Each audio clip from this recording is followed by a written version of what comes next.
I know Grade A Under A already made a video about this, but shut up, okay? He wasn't the only person to ever be interviewed. Just because you talk about something doesn't mean no one else is allowed to talk about it. Now, I'm a young adult guy, so I only ever applied to fast food and retail jobs. And can I ask, why is there so much pressure to get a job when you're a teenager? As soon as I turned 16, my dad would always ask me, "Did you get a job yet?" And I would hate it when I would apply to places online, and then my dad would tell me that I need to apply in person because that's better. They need to see my sparkling, responsible face. But then 99% of the time, I would walk in and ask some other teenager where I could apply, and they would just look at me and say, "You could apply online, dude." And just so you know, I got a job at Subway that I applied for online, Dad. But okay, it is important to get a job at that age so you can save up for college. I thought that's what people got fast food jobs for, but only one other person I worked with was planning on going to college. But even though you won't be able to afford college at a minimum wage job, every penny helps, because college is important.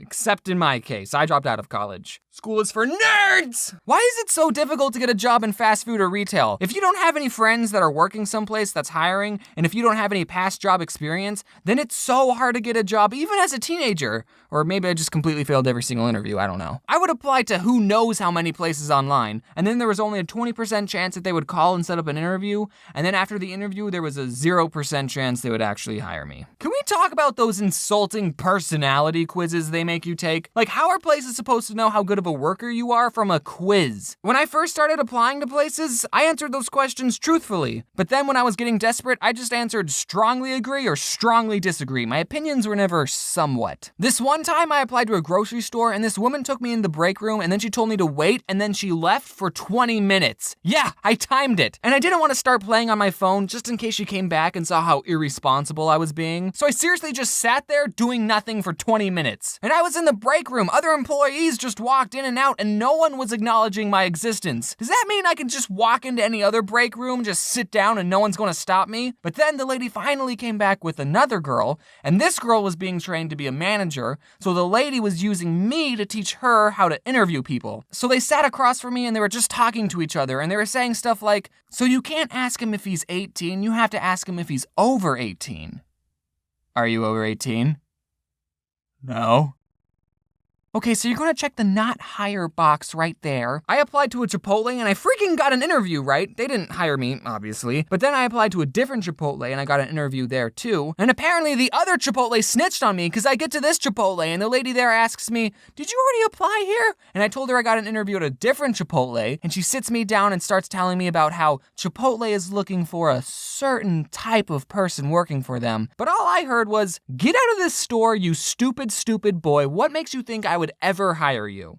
Certain type. Are you looking for a person who puts all the sour cream on one half of the burrito? Is that what you mean by certain type? Because you seem to have an excess amount of people of that certain type. Hashtag boycott Chipotle because he didn't hire James like 3 years ago. Apparently, I was that certain type of person who worked at Subway because that's where I finally got hired.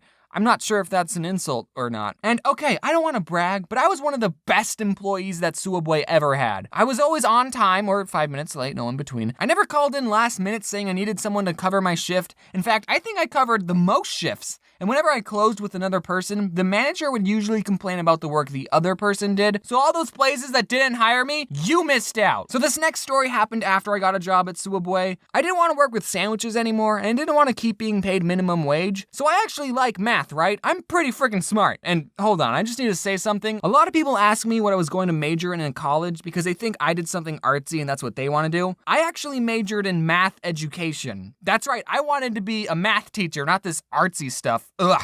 So I applied to be a math tutor at my community college. Like, that would have been the perfect job. I'm a math education major, I want to be a math teacher, and this job would give me good practice for the actual job. So in this interview, they gave you a practice problem, and then you had to teach the people giving the interview, which makes sense. I think all jobs should have a practice instead of an interview. For some stupid reason, I was only allowed to teach the math that I had completed, and I did AP Calculus in high school, but for another stupid reason, the credits didn't transfer. Maybe it was because I didn't didn't do the AP test, who knows? So I had to do calculus in community college again. So when I was applying, I could only tutor algebra and trigonometry. I got my practice problem, and it was so obviously a calculus problem. It was one of those, this is person A's distance over time, and this is person B's distance over time. Who's going faster at this time? Okay, that's an easy problem, okay? Take my word for it. But since these people I was quote unquote tutoring didn't know calculus, I couldn't use calculus to teach them.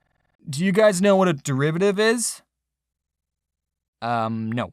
And I did my dang darndest best teaching them what calculus was, but then at the end, they told me that I did it wrong. Like, my answer was completely wrong. They said something like, oh, I was assuming they were going the same direction. I don't freaking know. And I felt super stupid and embarrassed. And I told them, yeah, okay, I'll leave. And as I was walking to my car, I was doing the problem in my head, and I was like, no, I did it right. And then in the car, I even got out a piece of paper and I did the problem again.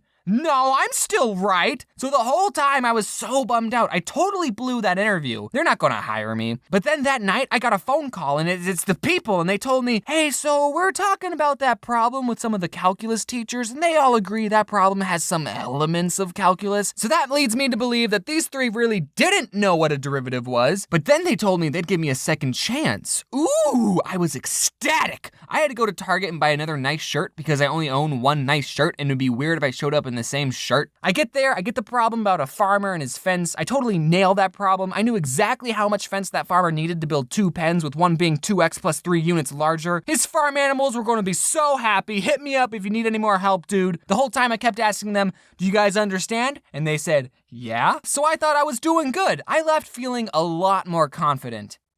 But then they never called me back, so I didn't get the job, even though I bought a nice shirt from Target. And I kept working at Subway, and the world lost what could have been an awesome math teacher that day. This is what I'm thinking. They're probably just embarrassed that they gave me a calculus problem, and then I totally got it right in front of them. And then they thought it would have been awkward if we worked together. That's totally what happened. It wasn't because I actually got the problem wrong, or I was a freshman and all the other tutors were in their mid-20s. The point is, I'm not going to be teaching math anytime soon. Unless I freaking make a video about it, like that Khan Academy guy. Man, do you know how many tests I didn't fail because of that guy? I love that guy. He should adopt me. So here's a little tip for job interviews. If you're ever going to do one, you should always wear your seatbelt.